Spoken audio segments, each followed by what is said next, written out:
This is the Troutbitten Podcast. Troutbitten. Troutbitten? Troutbitten. Troutbitten. Troutbitten? Yeah, Troutbitten. Troutbitten. It's about trout. Wild trout. This is Troutbitten.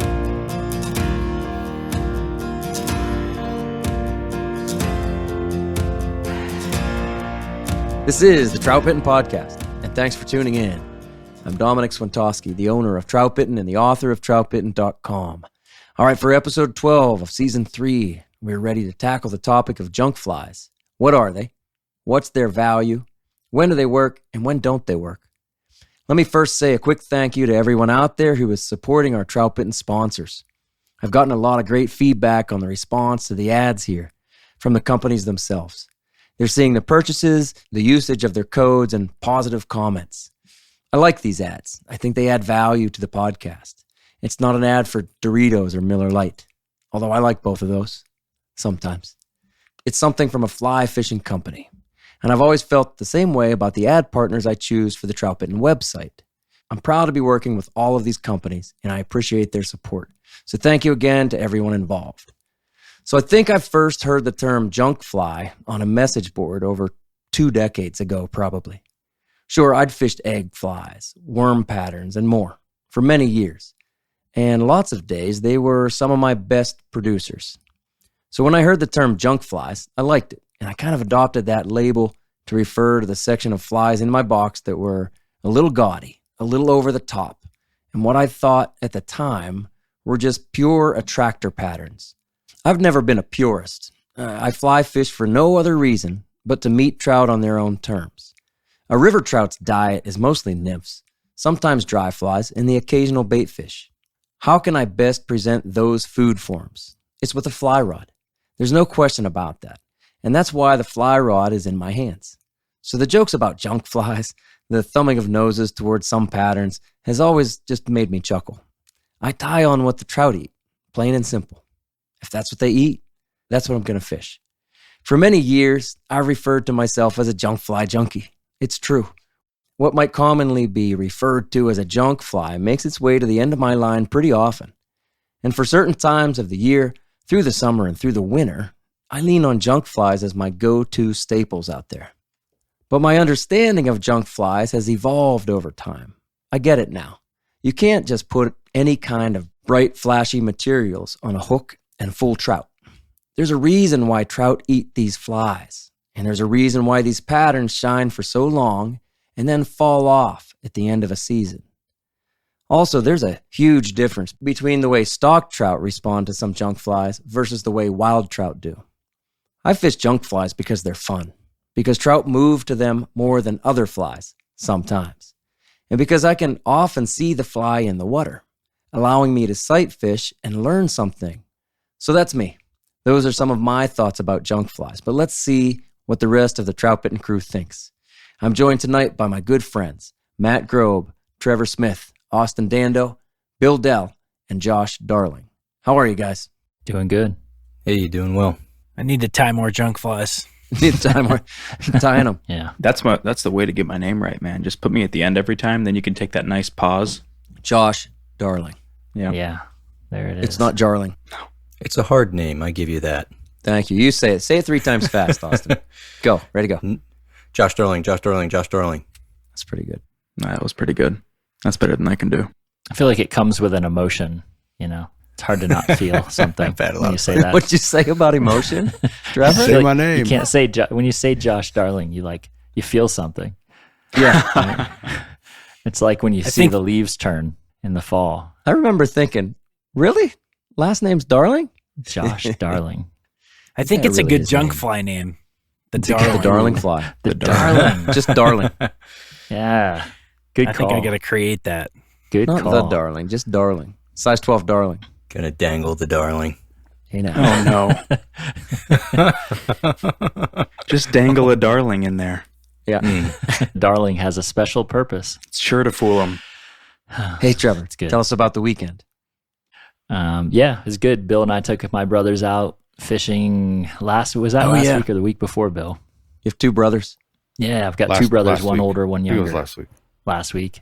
Yeah, they were in. I haven't seen my older brother in almost 5 years, and Wow. we haven't all been together since my wedding. So, which was 12 years ago almost. So, yeah, it was a good time. My older brother reminded me that he was a better fly caster than I was as a kid, so that was fun. Did he verbally remind you, or did he show you that he was better? It was all verbal. Yeah. Although he picked it back up pretty quickly. I was impressed. I gave Bill the slightly harder task because my younger brother hasn't done much fly fishing, but they both got fish and caught good fish. So Caught some nice ones. I saw pictures. yeah, it was a lot of fun. Then Bill and I kind of raced around and fished streamers where they couldn't reach with the nymphs, and caught some better fish. So, There you go. it was Some of pretty us fun. got them in the net. Some of us didn't. I was trying to make it a team sport and let Bill catch my best fish, but he, Nice. I don't know, he looked like he didn't know what was going on, and then let it get away. It's hard to help a guy when there's 20 yards between him and a fish. Yeah, I know. It's tough. There was miscommunication. It was, yes. I thought it was going to be Bill's time to shine, and he thought I knew how to land a fish, so it was tough. Yeah. Back to those at the net losses again with your buddy Ned. It really was, yeah. He did almost do the blind scoop, though. He almost the got ghost. Close. Yeah, I went for it, but I think the fish went the other direction. the ghosts. Yeah. So who slooped it? Bill or Trevor? Well, hey, if it's on Trevor's line, then Trevor slooped It it. was on my line, so I See? slooped it. Slooped it. It was me. Slooped it. It was me. It was an extended sloop though. It was like a 30-40 second sloopage. Drawn out sloop. Sloopage. That doesn't make the end result any better. I was trying to yeah, exactly. More of a chance to see him. It was and feel him. I mean, I allowed him to get downstream and then sort of tried to guide him to Bill. And, it was like, I was already setting to myself challenge up yourself to lose. more. Yeah. Yeah, exactly. I showed him how to hook a upper teens fish and land it in 8 seconds later on. Bill did. I think the fish must have been so scared because Bill hooked it and then charged it. And I did. I ran right at it. Jumped right on it. Probably had Yeah. 15-pound mono as his end section also. Yeah. Yeah. I think it was 10 pound. Yeah. At that point, I knew they were on streamers, so I wasn't going to play around with anything else. Yeah. It's like night fishing diameter. Night fishing. Yeah, you Night guys are fishing. about to. Yeah. We're about to head out this week. As soon as Yeah. I'm done guiding, man, I'll be out there with you. Good. Last year was fun. Although I feel like 2 of the times we went out, it was actively thunderstorming. So that was a little less convenient. Oh, when you and I were out? Yeah. Yeah, that was fun. That was a good night. Remember, we had a tree fall in the water.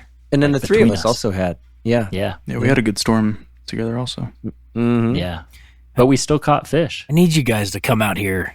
I need you to come out here and give me a lesson. Hold your hand while you're night fishing. Hold a bazooka It'll be okay, Matt. so I can concentrate on fishing. You talking about the bears? Yeah, the bear spray perimeter. That's what he needs. You need Just someone to like- hold a bazooka. Maybe if you get in a boat, you'll be safe. Matt, could you do it from a drift boat though? Would it be safer? That's not a bad idea, right? Grizzlies aren't going to climb in your drift boat. Yeah, I mean, I've heard people, they float the Madison at night Yeah. on like full moon nights Oh, and I chuck do that. mouse. Why does it have to be a Mice. full moon? Yeah. So you can see, I mean, dude, imagine Nah. knocking rocks on a hard side drift boat. That's Yeah. bad.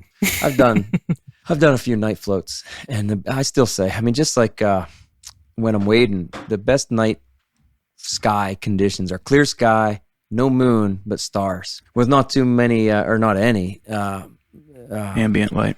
Exactly, from like Yeah. a nearby town that's glowing up in the sky or something. That's right. Yeah. I mean, you can still see a lot when the eyes adjust and all that. Mm-hmm. Yeah. You could see really enough to even navigate a boat. We've done it a couple times with no moon. Still you have to know the river. Sure.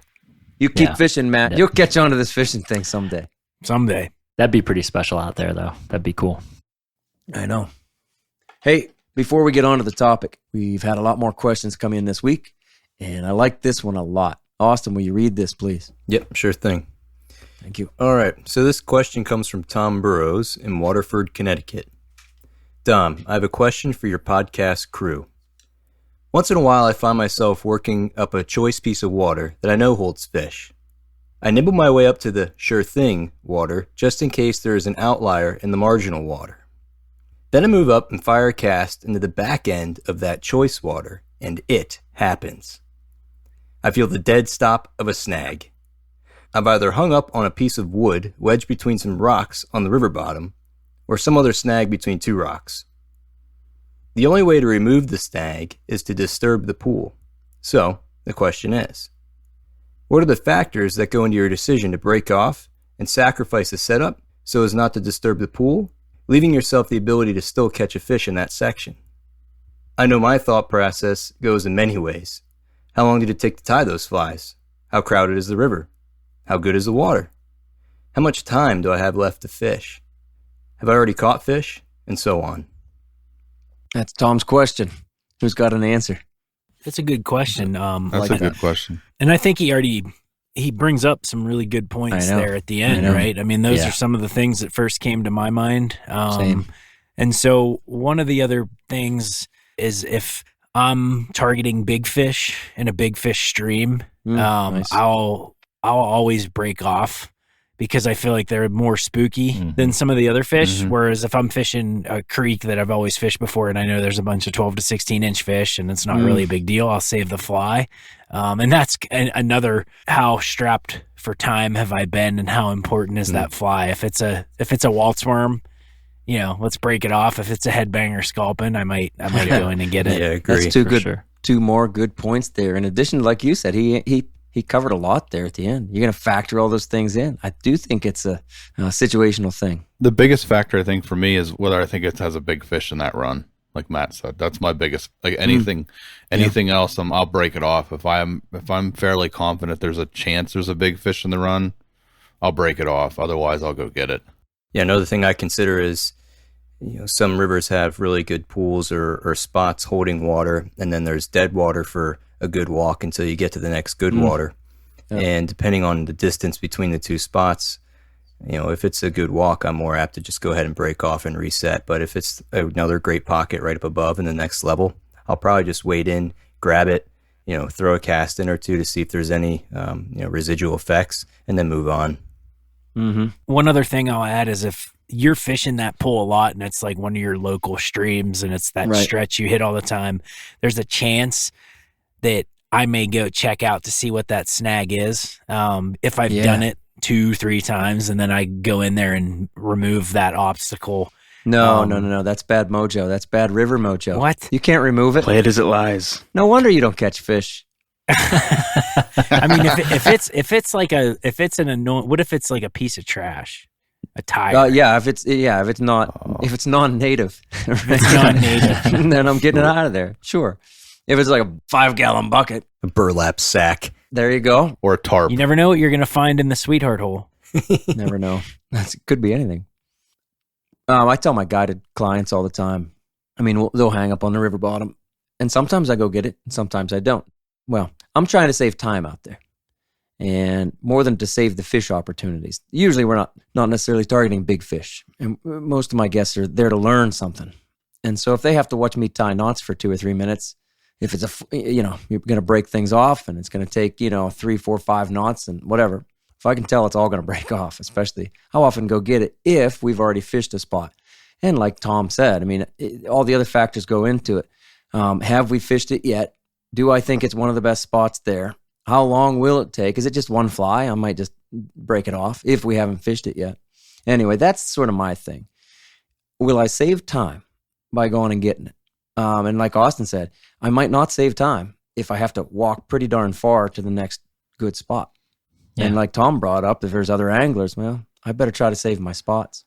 Right. So how long do you play with trying to get that snag out? If I feel like it's a confidence spot where I feel like there's a good fish, I won't spend the time to kind of wait around, jerk it this way, jerk it that way. I'm just immediately going to break it off, because I feel like if I spend more time moving around and doing that, I'm probably going to spook the fish anyway, so I might as well go get the fly. That's a nice point. Well, even if you don't wade too close to get it or do all the different angles, even just breaking it off, I've seen spook fish. That's totally water condition dependent and all that. Yep. I've seen it where I'm hung up on a rock and I go ahead and I just break it off, and that disturbance in the water sends a fish bolting away from that rock over to the riverbank. Yeah, 2 losses. And just that. And we think that's maybe the least disturbance you can have, but even that will still spook fish sometimes. All good points. Yeah, Doc concurs. I do. It's doctor approved. That's a pretty thorough answer, right? Yeah. Oh, you asked a good question. I think it set him up for a good answer. I think so. he knew his answers. He just wanted confirmation. There you go. And our answer was, it depends. Yeah. Yeah. Sometimes. Big fish or bust. All right. What are you drinking, Austin? What's that? Is that your own? Pale ale, but yeah. Did you name it? Yeah, it's a new one. No, it doesn't have a name. How can you drink When are you going to something name without- a Troutbitten ale? I know. How can you? We've got one. I'm just waiting for its release. What's it? Is it going to be the Troutbitten IPA? It's going to be the Troutbitten Brown Ale. Or what is it? The Wild Brown Ale. We had a What's name, on the- didn't we? Troutbitten What's Wild the Brown decal? Ale. That was it. Wild brown ale. Something. It sounds delicious. The decal, He's we'll have to perfecting leave that it. up to Mr. Jarling. Heck yeah. He's got his nickname. Logo designer. He's going to dangle one out there for us. Will you make one called the Angry Waiter IPA, and then Darling can have me walking through and like someone in the background because they high hold me. With like 5 guys behind you getting out your fake snag. Yeah, That's great. That's a good idea. Since 2010, Smith Creek, New Zealand has provided innovative, high-quality angling solutions designed to free up your hands, keep your gear in easy reach, and keep our waters clean. Smith Creek's award-winning rod clip attaches to your vest and grips a variety of rod sizes, freeing up your hands to tie a fly, change a hook, or release your catch. All Smith Creek products are built guide tough, using high-quality materials like anodized marine-grade aluminum, non-corrosive fasteners, and UV-resistant nylon. To learn more about other innovative products, such as the patented net holster, spent line wrangler, or rod rack, visit smithcreek.co. That's smithcreek.co. All right, so what's the deal with junk flies? I took a Seinfeld reference there. What's the deal? Go ahead. Just classic Jerry. What's the deal with junk flies? There you go. That's the topic. Later on, what are we maybe going to be, episode 14 or 15? We're going to do the airing of grievances episode. We're all kind of looking forward to that.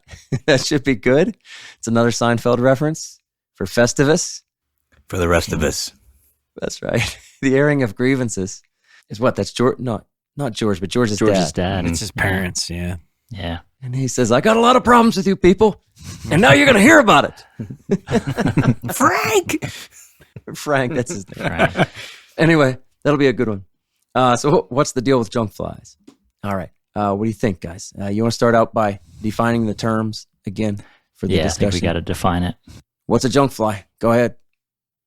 To me, any junk fly in my box is a nymph that I can think of. Do we think they're always nymphs then? Yeah. Anybody have a non-nymph junk fly? Good question. Bill's neon Grinch is pretty close. Oh, that's no junk fly. That's a dream fly. Dream fly. Dream fly. I don't know. Mm. I never thought about a streamer really being a junk fly. I was just gonna say I feel like I could say a hippie stomper is a junk fly. What's that, a dry? It's a dry fly. Yeah. It's like a hybrid beetle / caddis looking thing, but it's pretty hideous. I could consider that a junk fly. Do other Interesting. people consider it a junk fly? Do other people call it a junk fly? I think it's tough to say, right? I feel like for me, the only junk flies that come to my mind when I hear the word junk fly is like a mop, an egg, and a worm. Yeah. And like a green weenie maybe at a time was considered junk flies. And I don't even know why. Yeah. Well, that's what we're going to talk about. Yeah. Like You better have some ideas about why. I do. I mean, I've always considered a junk fly is something that is tied with stuff that you can buy not in a fly shop. I remember you saying so like that. an egg, you can go buy grandma's yarn, and then the mop fly you can go to Auto Supermarket, and the squishy toy you could use to tie the worms. And so the green weenie, I guess I just never considered it a junk fly. And the same, like So Yeah. that's kind of my criteria of a junk fly. If you can buy the materials, You can still in a buy place- a big skein of yarn. Yeah. Yeah. Yeah, but what happens when the fly shop starts carrying the Skein material? Yeah. Right. Yeah, and all of them do now. Maybe it's its origins. Maybe the origins It's origin. define it as a junk fly. Yeah. Maybe. I always kind of thought of them as just, egg patterns, worm patterns, and then, whatever the mop would be considered. Yeah, we're talking about the green weenie. There was a red hot. Remember the red hot? The same guy who came up with the green weenie. Fred Bridges originally, I don't know now. Fred Bridges wasn't the green weenie guy, but Fred Bridges came out with Just Google it. the IPW, infamous pink worm, right? And Fred Bridges also then had a red hot version. He called it the red hot. It's like a version of the green weenie. Remember the honey bugs? Anybody ever fish honey bugs? Nope. So my very first junk fly, I swear, I just remembered this, was from Woody Banks over at Indiana Angler. He's like, try this. I remember And it Woody. was, right? Woody's awesome. He's still there. And it was just yarn tied on a hook. There was no tail. It wasn't long either. It wasn't a extra long hook.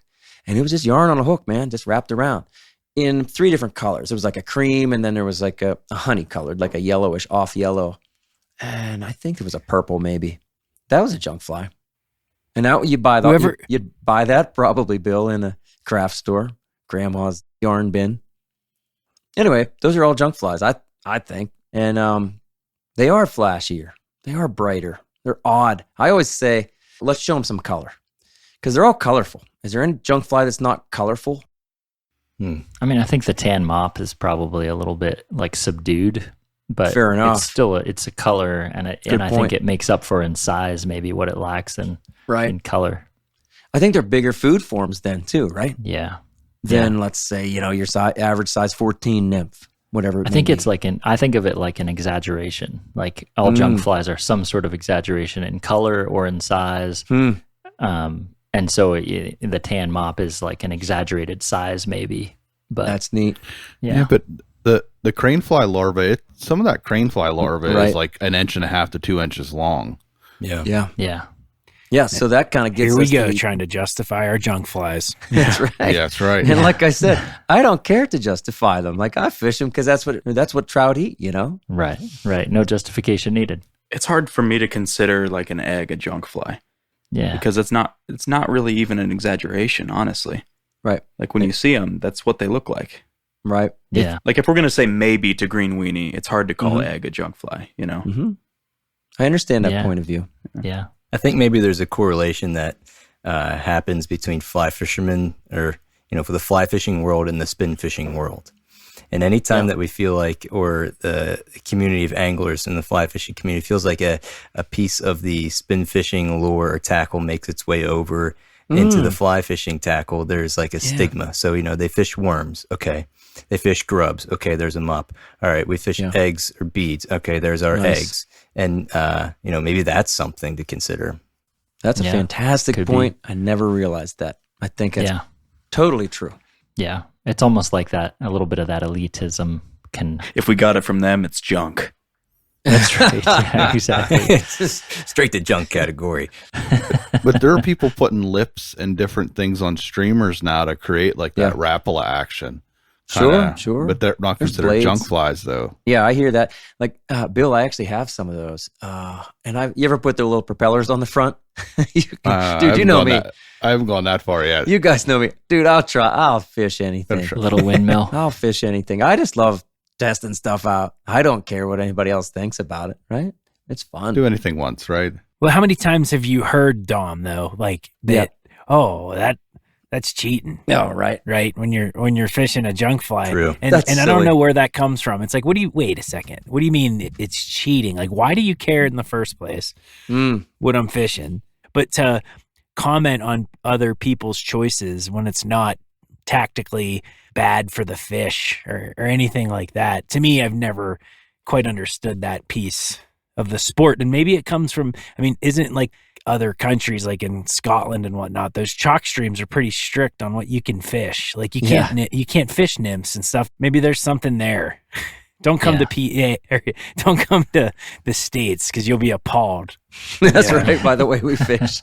That's right. Yeah, I think we'd all agree that the goal is to be effective fishermen and to fool fish. And if we thought that we could do that with a rooster tail or something, that's what we would be doing. If we thought we could do it better with that. Yeah, and I've tried it. Mm-hmm. Yeah. So there's no cheating, No. Right. Matt, what you were saying, I think people there's this assumption that they're going to work all the time. Oh, well, if you fish a pink worm, hey, then you're cheating. No. Now, I do think a lot of this comes from people fishing over stock trout, and especially freshly stocked trout. And my gosh, they are very gullible for almost every junk fly in my box. That's true. Yeah. Sure. Not all the time. Yeah. But quite often, they're way more gullible than a wild trout or even a stock trout that's been in there for a little while. But if I know I'm fishing over really freshly stocked fish, I'm often going to get a pink worm out or some kind of worm pattern or an egg pattern or a mop. It's that bright stuff and, well, these junk flies that will often get me the most stocked fish. And I think that's where a lot of this does come from. And then people will assume like, oh, well, you can just bang up on those fish all day wherever you go. No, you can't. No, you can't. Junk flies will work around here on these wild trout and on other trout streams in the right conditions, given the right circumstances, but not all the time. Nothing is a given. Nothing's a guarantee by any means. Yeah. I find a lot of times there's like certain junk flies will turn on maybe one either more aggressive or even one bigger fish in a run where maybe you fished through. Like there are times where I have fished through a section and run back through it with a junk fly, and I may only pick up one more fish that I didn't pick up, nymphing a more traditional pattern. And yet the fish I do pick up is a higher end fish in that run, maybe because it's a larger food form or, that's kind of, I think, my own theory about it. But do you think it's because they'll move further for them? Yeah, they're more, they didn't accept my poor drift. So then only when I dangle a larger piece of bait do they say like, oh, it's a crappy drift, but I'll take his bait because it looks bigger now. I don't know about that. Dangle a darling. But yeah, no, maybe that's it. Maybe they feel like it's worth the pursuit a little bit more, or there's something about it that is attractive. Yeah. Bill, you have an idea? I have not. I guess maybe I'm the only one, but I don't. In recent memory, I cannot remember catching a large fish on a junk fly. Oh my. No. I catch some of my biggest trout of the year on eggs, green weenies, and worms, and sometimes a mop. I just don't fish a mop that much. Yeah. No. I've Not caught for a lot of me big anyway. fish on a green weenie. Oh, I catch a ton on I catch a junk. ton. But I'm You just saying you probably fish it more than me. A ton of little a high ones. percentage. I do. That's the thing. I remember the last time we were talking about junk flies in season 1. We just did it like as a question in the beginning of one of the episodes. I remember you saying that now, like you didn't fish them much, but you were also not considering some of the flies at that time junk fly. Yeah. That's when I argued Bill and I said, no, I fish them less. Yeah. Right. No, man, I fish an egg all winter. I've caught big fish on eggs, but the other junk flies, like the weenies and the mops and the worms, I can't remember catching a big fish on one of those. Wow. My biggest fish is on a cream mop. Yeah. Yeah. I mean, I could tell you a bunch of stories about some of my bigger fish. Yeah. Being on whatever. Dude, you're Trevor, your Halloween fly. Yeah, my Halloween fly. That thing has a special place. Yeah. I mean, that's a big fish fly. That thing has a special role. I mean, Josh was with me one day on a stream around here where that was kind of the thing. That was the fly. Yeah. Is that seasonal or is that all year round for you, Trevor? It's seasonal, and it's even within the season. It might Halloween? be just 1 or 2 days. Honestly, I feel like when the water's up, it's Okay. like when the water's up at a certain Conditional. time of year. I still need to fish it. Trevor has his own junk fly. Yeah. Maybe it's a super fly. I think that's a regional junk fly because I swear mops don't work out here. It could be. What color though? That's the thing. I just can't. I couldn't. I think Dell. I think when you came out here, you tried fishing a mop, but I've fished it and just can't get it to work. I hear how magic it is out there, and I just can't get it to work out here. I don't feel like it's magic by any means. I fish a tan one because I think it looks like a crane fly larva, and I fish a green one because it looks like that Rhicophilia larva. I'm sure I said that wrong. Yeah. We'll talk about that. There's a free living caddis that is pretty darn big, and it doesn't make a case, and it just kind of hangs out down there, rolls around, and it gets, almost three-quarters of an inch long probably. It's very bright green. It's lighter green on the bottom, darker green on the top. It's not chartreuse. It's not as chartreuse as like a green mop, but it's, I believe that's why they eat it. No doubt about it. For sure. I think it's rare that there's not like an impression that junk fly is giving of a real food source. But often, like as we've been talking about from the beginning, like an egg, a worm, these aren't impressions of real food. These are absolutely almost lifelike impressions of actual food. And then so it's an exaggeration, like you said. Yeah, exactly. Like that exaggeration, whether the color is a little brighter or whether it's a little bigger or whatever. See, that's where I think it goes back to that live bait theory. Maybe that's what it is, live bait, not necessarily, spin fishing lures, but, a real live worm or whatever. Yeah. Except that all streamers, would fall into I'm the minnow category. I'm going to separate, bait fish from worms or eggs. You know what I mean? Fair enough. Yeah. Sure. So why don't you, Austin, why don't you fish them? Good question. I don't really have a good reason. He's an elitist. He's a nymph purist. No, I fish eggs, absolutely. And I fish some squirmies. I don't do that great on them. They're pretty conditional for me. And, Sure. I just, I don't do well enough on them to keep them in a regular rotation. For mops, I fish them plenty and they just never impress me very much. And I just don't feel compelled to have them around really. Mm-hmm. Because you're an elitist. I feel like I ride the hot hand. Like I feel like junk flies they have a place in my box because if the fishing is difficult, I will cycle through maybe 2 or 3 of them. And if I find something there, which often I do when the fishing's otherwise hard, then I'll just like ride that for a while, until it proves that it's not going to work any longer. And I guess my thought process there is like, okay, everything else I'm fishing isn't working, so I'm going to put this on. Well, yeah, it's already slow. That should be the first thing I put on then, every time I fish. Well, like I said, for me, lots of times, junk flies are my first fly out. Okay. Right now in the summer, as we are starting to really get into summertime, it's like the first fly I'm putting on. In the wintertime, like all winter long, I'm throwing one of my 2 egg patterns. That's my go-to. Mm-hmm. And lots of times, like Trevor was saying, I don't know, maybe that Halloween fly becomes your first when you see that the dirty water conditions. For me, often a pink worm really is one of the first things I'm going to throw at them during the dirty water conditions, or an orange egg, or something else bright, maybe a green mop. It is. It's like a first choice for me. I always feel like when people say, well, I tried that when nothing else wasn't working, but it didn't work. I'm like, well, that's because the fishing, maybe it's just because the fishing was already slow. Fishing was bad already. It's not a fair test, right? So you should, if you got whatever fly you're going to test, whether it's junk fly or not, you should give it a fair shot like that. Put it on as a first choice for a while. Yeah. Yeah. The more I hear you talk, the more I feel like some of those flies shouldn't be called junk flies because we're like talking about matching the hatch, basically. Yeah. Right. Well, that's the thing. That's the thing I think really to talk about. I think, like Trevor's saying, every one of these junk flies that work for us look like something in the water. You can go through, okay, the worms, the pink worm, what's it look like? Aquatic worm. It looks like an aquatic worm, right? But it has that exaggeration of whatever color. Often in this case, it's pink, right? You can use white ones. I sometimes use purple, orange. Okay. For me, it's almost always pink, and I've tried the other colors, but everybody's going to find their own. But it looks like a worm. That's it. The eggs, and we're calling them junk flies because so many other people will call them that. But to us, they're not junk. I guess when we use the word junk, to me anyway, it doesn't mean like it's junk. That's junk. It won't work. It's more like, I don't know why. But see, to me, a junkier fly is like a hothead soft tackle pheasant tail with like a gaudy, orange or pink bead. They should all be considered junk. Well, if that worked, maybe it would catch on and become like something that everybody fished. Yeah. Right. I think all these junk flies we're talking about too, that we kind of named, are things that lots of people have found lots of success with because for some reason the trout eat them.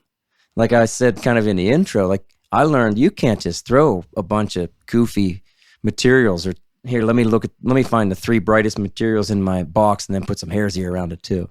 It won't work. If it does, great. Go share it with other people and see if it'll catch fish for them too.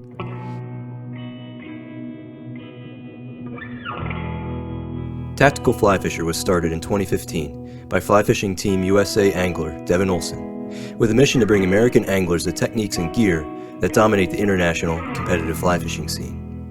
While you may have no desire to compete, you can still benefit from the same strategies which competitive anglers use to make them more successful on the water. Whether you want to buy a Euro-nymphing rod, a stillwater fly line, or just some hooks and beads to fill your fly box, we've got you covered. And our teaching materials will help you learn how to use whatever products fill up your cart. Head on over to tacticalflyfisher.com and use the code TFF10 to get 10% off flies, fly tying supplies, or terminal tackle.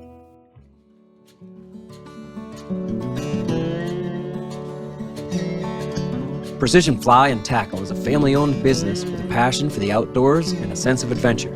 They are anglers who enjoy every moment spent on the water with family and friends. Precision Fly and Tackle carries the widest selection of Euro rods, reels, lines, leaders, flies, and accessories. From the beginner to the advanced angler, Precision Fly and Tackle can outfit every angler, no matter the budget. Visit them online at precisionflyandtackle.com. Then use code Troutbitten10, that's the number 10, for 10% off your order. Gear up with Precision Fly and Tackle for your next adventure. For me, like Matt, you said mops wouldn't work for you, right? And I tried everything. I tried orange mops. I tried the salmon colored mops. I tried purple ones, even like white ones. None of those really produced for me. I caught a couple fish maybe on each one, but I took them out of my box once they didn't work. But man, that tan one really hit for me. And definitely the green one did. But I already kind of knew that would because the green weenie works. Anything chartreuse like that kind of gets their attention. I've heard some folks tell me in a particular pool on the in Yellowstone National Park in a famous river, I've caught fish on a purple worm before that have heard people tell me it doesn't count. Yeah. Have you guys ever dealt with that? They're jealous. Oh, my way of dealing with it is not to give a shit. I really care. Right. Yeah. Yeah, Dalton, you're good at that. But I think it's silly because here you can't throw a pink worm or a purple worm or any of these junk flies out there and get a bad drift and them still take it. It's rare anyway. It's Right. it's you still have to get a good drift. That kind of goes back to what I was saying about the stockies. I mean, yeah, stockies do a lot of weird things, and especially when you put some weird looking flies in front of them. So I think the less pressured the fish are, I think the easier they are to catch on these junk flies because they see something hit the water. So often when I'm fishing like freestone streams that are more remote and have less pressure, I'm green weenie all day because I know that it's more about them seeing the fly than me throwing like a size 18 hares ear at them. Right on. I think the same holds true though up top too with a dry fly. With fish that are less pressured, I mean, I could throw bigger flies and maybe over hackled flies or a royal wolf at them or something like that. But you're not going to do that on some of our spring creeks right now with a sulfur hatch after they've been seeing sulfurs for 5 weeks. Tom, I think you raised a good point there of each one of these flies fishes differently, meaning that if you pick up a mop, an egg, and a worm, and you try to drift them the same exact way as one another, they're not going to work equally. A mop is a fly that becomes heavy and sometimes drifts slow on the bottom, and you kind of have to work with a little bit. Worms, it depends on how you build that fly. If you put weight in it, if you don't put weight in it, okay, where do you put that weight? That affects how it performs. So it's hard to say that one is better than the other, one's junk and one's not, because it still requires skill and thought. Yeah, that's a good point. Devin Olson had an article that you could probably find online about the mop, and his theory was after fishing it, he felt like he caught more fish, whether it was on the tag nymph or on the point fly. He just felt like he caught more fish sometimes with it on his rig, and his theory was that the drift that it created in sort of hugging the bottom created a stability in that tag fly that the fish keyed in on, or there was something to do with how it created a drift. Was that about the mop? Yes, it was. Okay, yeah, that makes sense. So the mop gets saturated and the mop almost becomes neutrally buoyant. at some point. Like if you take your standard, let's say a size 10 hare's ear with a 3mm bead on it, it's going to, when it sinks, it's going to continue to sink to the bottom. But there's something with the mop in the fact that that material like saturates where it will sink near the bottom and it'll almost like hug. Like it's way easier to control. Like I feel like it's a great, I don't know. I like it very much for a guide fly, because if someone is having trouble kind of staying in that strike zone at the bottom, that mop fly is kind of, I don't want to say it's the easy button, but it's as close to a fly that I've seen as making the easy button for being able to control the depth if you're struggling. I think the challenge with it is you have to make a nice tuck cast to get it down early, because it can, if you make a sloppy cast, it'll ride higher than you want it to for like the first quarter or third that's of your true drift. too. Yeah. That's a good point. Another theory to that could just be, and Dom, I think you write about it well with the whole tractor trailer method of fishing, that those fish could just be coming over to look at a godly, ugly attractor fly and then take the tag nymph and it almost lures it over. And I've seen that a lot of times. I've seen those we'll call them junk flies, just pull fish in from different areas for whatever reason, and those fish check that out, and then they'll take the smaller natural fly. Right on. Yeah. I remember you and I talking about that. I call it a bait and switch. The bait and switch. Switch. Yeah, Bring them in, like that. and then they go, nah, I'm not going to eat it. Whoa, what's this little very natural pheasant tail thing? Yeah. Right. No, I do that bait and switch a lot. It works. I do it all winter long, and sometimes I'll put the switch up on up on a tag, but not too far away. Maybe only 12 inches up above my point fly. Yeah. And lots of times, though, like I'll that. run, let's say, a zebra midge or a WD-40, both like size 20s, as a trailer. Maybe, though, 12 inches behind the egg, literally trailed, off either the bend or back out of the eye of the egg. And that's a real bait and switch, because you got to figure the C in the egg, and then they're, coming right behind it. If things are drifting the way we think they are, then maybe the WD-40 is the second thing they see. I was just going to ask what you guys think. What is it about the mop that makes it, Bill, you said it was like the easy button. What is it about that fly that makes it drift like that? Is it just that it's material. upside down, and that it's heavy? No. It has nothing to do with being upside down, I don't think. I think it's the material itself. So like it's almost like a sponge. Like if you put a sponge in water, it's going to absorb the water and it's not going to sink. It's going to kind of float there. Yeah. Where like if you have something else that absorbs water, it may sink to the bottom. Where it's almost it's not quite as buoyant as a sponge. It's something with that material that it's made of. I think it's the material as well. And I also just think that you can get a very, very similar thing out of a stone fly that has a bunch of legs on it, It wants to hold its seam. Any material, any fly that you can build so it really, it has some material resistance to it. It's going to drift a lot different, and it's going to sink different, and then it's going to hold that seam, whatever seam it's in. And I'm talking the vertical column. If it's low, it wants to stay low. And it's hard to pull it off track sideways, accidentally pull it out of its seam and to accidentally cross. And there you're not really dead drifting then. I find that to be beneficial with the mop, but I have plenty of other flies that can kind of do that, And that's so different than like the polar opposite of that is a paragon, It's going to go down and it can slice through whatever seams it wants to. Is that a junk fly? No. Yeah. Even the pink ones?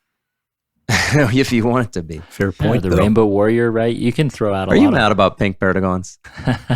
No, I'm just sticking up for all junk flies. I think they get a bad name. Me too. I love the junk flies. The other thing was, it sounded like the way you were describing the mop being used was kind of like a drop shot, just to smooth out the ride of that top one, or to control the speed of maybe the fly that you're expecting them to take.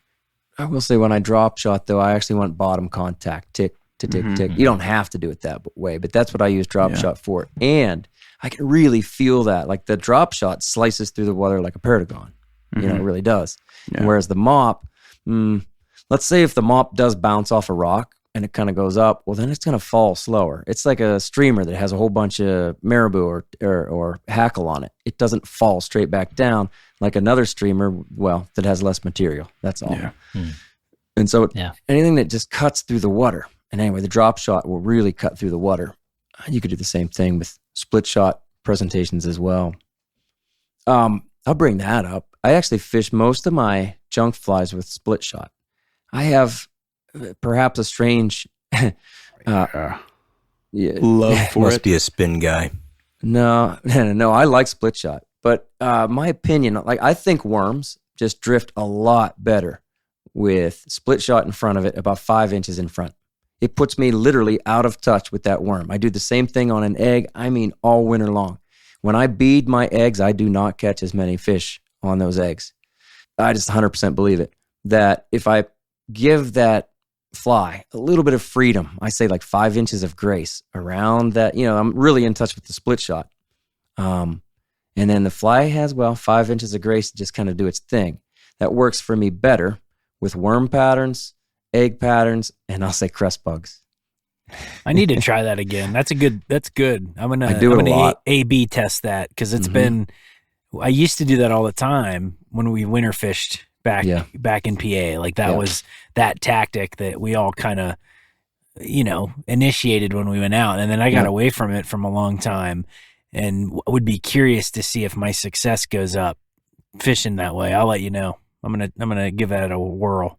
Well, I tie eggs that are beaded every year. Every winter I fish them. I probably tie 20. I want to say whatever like that. Same thing with green weenies. I'll tie them. Because, Bill, I know you fish without split shot all the time with green weenies. And I'm sure you catch almost as many as I do.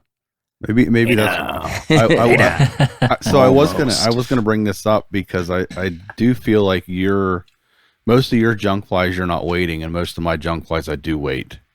And maybe that's why you're catching the bigger. Maybe because there's a difference. My mops, I think, are the only ones that I wait. So do you overweight the mop? Like how do you mean? So when you tie a mop, what size tungsten bead are you putting on it, or are you putting lead on it too? 3.5 or 4. And all of my beaded flies get a little bit of lead wraps, approximately the diameter of the hook shank. Behind the bead, 5-6 wraps, whatever, to about mid shank, and then I go over that with thread. All right, so you're probably a little. Your mops are probably heavier than mine. I feel like I've settled on slightly somewhere around 3.3 to 3.5, and then but I don't put any lead on them because I'm lazy. I actually think it's quicker to put the lead on. It holds it faster than like a whole bunch of thread wrap. Mm-hmm. Makes sense. We should have a battle someday. Choose your fighter. I like it. The battle of the junk. Let's do fighter. You put tying battle films. Oh, I'll beat him. I don't know. Bet on me. That'd be the worst thing in fly fishing we could ever do. No, that'd be awesome. You want to Instagram it. speed tie me? We don't. No one needs to see that. We're gonna have a knot tying battle too. That'd be good. Well, I think it should be speed and quality. That is the last thing. I don't want to compete with anything. Right? No competing in fly fishing. Do you put on your mops? Are you putting dubbing on the front of them, or are you just straight mopping it?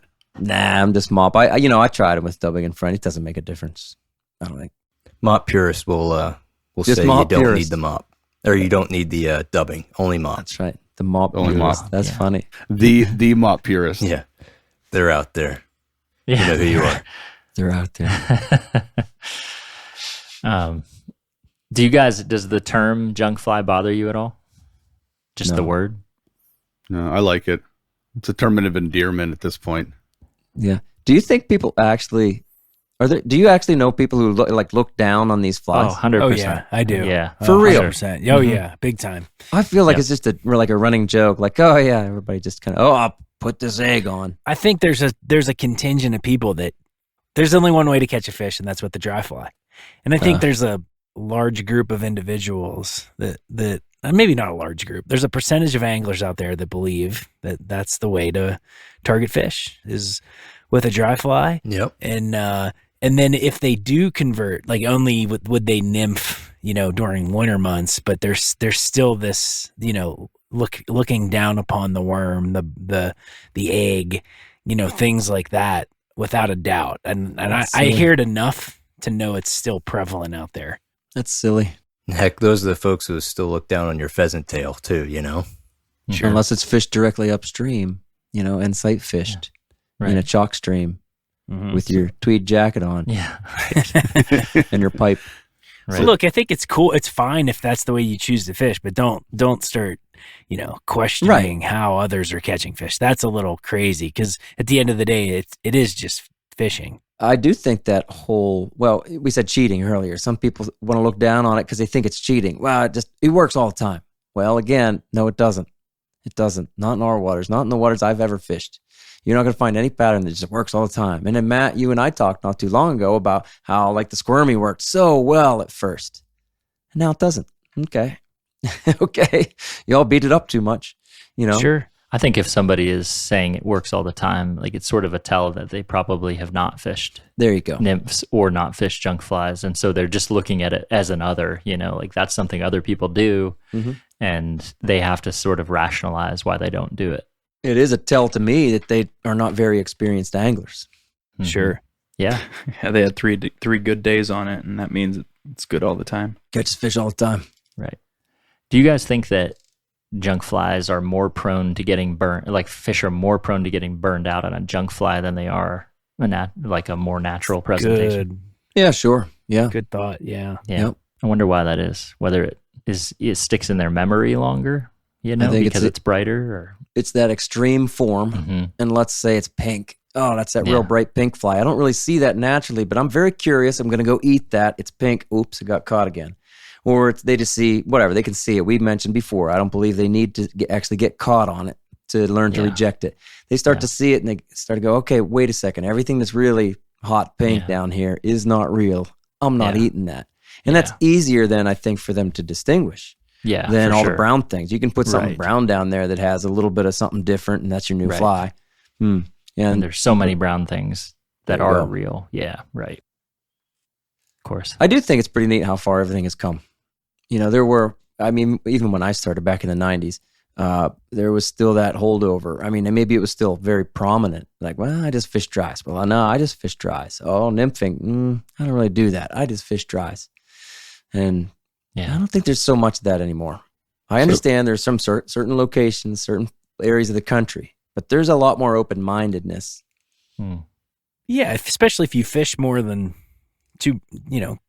prime time, right? Like I get why people come out, if you're going to central Pennsylvania the month of May, you could boast that you never put on a nymph. I hear that a lot. I didn't put on a nymph all day, and that's cool. Right. And that time frame makes sense. And out here coming up, there's going to be 2.5 months that, I probably won't nymph nearly as much just because I like to catch fish on big attractor dry flies. Like, Same. but that's not the most successful thing to do all season, like you're saying, Dom, right? Like, if you really want to catch fish and open your mind to everything, you need to adapt and open your mind to other ways, because there's a lot more successful ways to catch fish year round than, thinking you're going to throw a dry fly all the time. Yeah, and then even as far as nymphs goes, well, I use junk flies as nymphs to be versatile. They don't always eat the hare's ear and the pheasant tail and the waltz worm and whatnot. And okay, let me see if they'll eat this brighter colored thing. Last point for me, I kind of feel like goofing around with junk fly patterns and adding a little bit of this or doing what Trevor did with the Halloween fly is fun. And you can really do something different. Well, with a new color or something a little flashy, you can really get their attention. And then, maybe you trail something behind it. It's real natural. It's neat. They're also very inexpensive to tie. If you want to really start to tie intricate patterns, it's going to cost you a decent amount of money to get involved in it versus, if you get down to Auto Supermarket and grab a mop, you got a lifetime supply of mop flies at that point. Yep. And they're easier. Yeah. A beginner can tie a great looking junk fly. Right. Every fly we've mentioned is very easy to tie. With maybe the exception of that squirmy. It's kind of tough because of the, Once you got the technique, it's good. Right. Yeah. But it wants to slip so much at first. You go, how do I ever put this on a hook? But you get it. It's easy. Do you want to explain the technique or do you want to hold that near to your heart? I feel like that's something you can't hardly explain. But if you want to try? Sure. So I guess I'll explain how I tie it. When I put the worm on the hook, so to speak, I cover the hook with thread. Then I cover it with a pink dubbing that is very similar to the shade of the worm, or if it's a pink or a brown. And then I will dub the thread, like straight dub the thread, and coat the thread in dubbing, just twisting it on the thread. And then I go over the worm once, and then I go over it twice, and then I move the thread off. Then I begin to tie that lasso that I've gone around the mop. I tie that to the hook shank. It's very similar to if you go out and you watch like a true fly tying video of how to tie like deer hair on a caddis. Like, you know how you kind of circle it once and then you tie that lasso basically to the hook shank. That's how I tie them. If I got you right, you're saying that you actually put dubbing on the thread, and that's what's holding the worm down for the first wrap too. Yep. That's slick.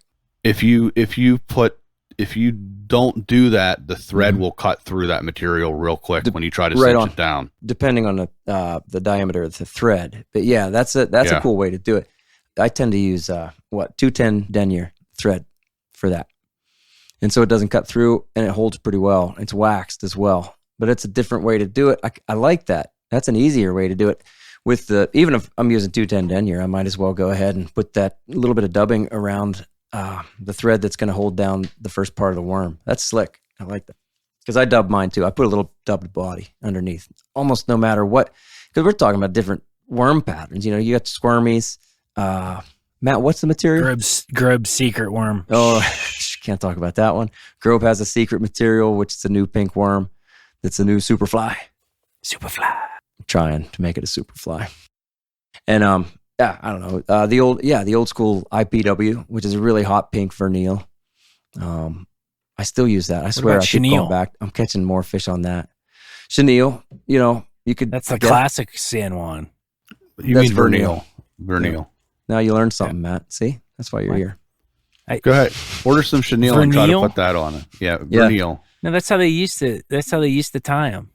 Right, with it's like a real tight, skinny. It's like a chenille. It's the stiffer stuff. Yeah, it's like a super skinny chenille. I know, but you got to stop calling it chenille. It's like ultra thin. It's got a different core. Like chenille has a thread core. Vernal has like a plastic core. Yeah, guy. Yeah. Tell him, bud. Tell him. Listen, I was fishing the San Juan back in '98, so I'll send you a picture of this. You weren't fishing chenille. It won't work. It's vernal. It's too limp. It's thinner. It's a tighter thing, man. You just don't even know your chenilles and vernals. We might not have you back on. You head down to FFP and get the right kind. They know. That's right. FFP, old school. Yeah. We can debate that later. Maybe if I'm wrong, I'm definitely taking out the vernal part. Anything else, guys? Yeah, hold on here. I'll tell you the difference between the two. I Googled it. We're still fighting about vernal. Vernal. I'm just saying that's what we used to tie it with. Well, I'm just saying you're wrong. That's a classic San Juan worm. So I Googled it. They're saying the same thing. The more important feature, the core of chenille is cotton thread, and the core of vernal is sort of a plastic thread. Do they say plastic? Yeah. It's thinner. That's all it's stiffer. Right. Nobody cares. Does anybody actually have anything else? And then we'll get out of here. Thank I'm good. I don't think so. Oh, we covered it all. That's all you need to know about junk flies. We've made peace with the junk fly. Oh, yeah. Yeah. We might have even converted a couple purists. Hope I don't so. think they listen to this podcast anyway. No, they'd be offended. Yeah, by almost everything. Delicate sensibilities. They would have been offended a long time ago. Yeah. But yeah. As soon as those guys started talking about the mono rig, I was out of there. Once Dell did a fly tying tutorial on a squirmy. I taught Dom something about how to tie that damn worm. That's pretty good. I do like that. All right. Well, there it is. The junk fly episode. These patterns are staples in our fly boxes. Each of us has a few favorites, and some of us lean on them more than others. So a few anglers out there refuse to tie on junk flies. Maybe they even roll their eyes at the notion of using anything that doesn't meet their definition of a suitable fly. Honestly, I'd suggest not hanging out with those people. And while junk flies are sometimes used as pure attractors, what works most, what works best, are flies that truly represent a familiar food form to the trout. If that's bright green, if it's a hunk of mop material, if it's fuzzy egg yarn or a squirmy piece of rubber, so be it. The fact is, trout eat a lot more than just mayflies and caddisflies down there, and every one of the junk flies in my box really does match the hatch or match the moment. But for me, that's beside the point. I fish flies that trout eat. And if they move a little further for a brightly colored fly someday, if bigger trout are attracted to a larger, more bold food form, then that's what I'll fish. Junk flies are never a sure thing. They are simply another option to help solve the daily puzzle on the river. Trevor, will you read us out? Sure thing. Remember, the Troutbitten Project is a free resource for all anglers. The Troutbitten website hosts over 800 articles with endless stories, commentaries, tactics, tips, and more. Find what you like by way of the top menu and through the search page. Navigate by way of the categories and tags too. Also, be sure to find the Troutbitten YouTube channel, currently featuring the Troutbitten Tips series in collaboration with Wilds Media. These are short, useful, and unique tips for your fly fishing life.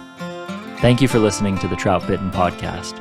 Please give the show a 5-star rating on Apple Podcasts and leave a comment, because that really helps.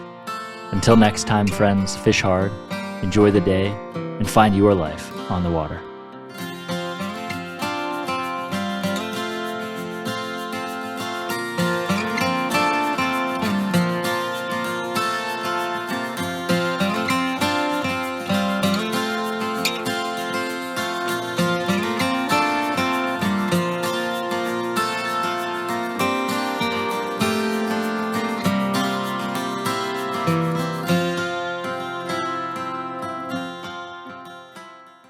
He's an elitist. He's a nymph purist. To me, 5-gallon bucket. It's good all the time. Big fish or bust. I don't care what anybody else thinks about it. Oh, that's no junk fly. That's a dream fly. it's doctor approved. Because you're an elitist. Hey now.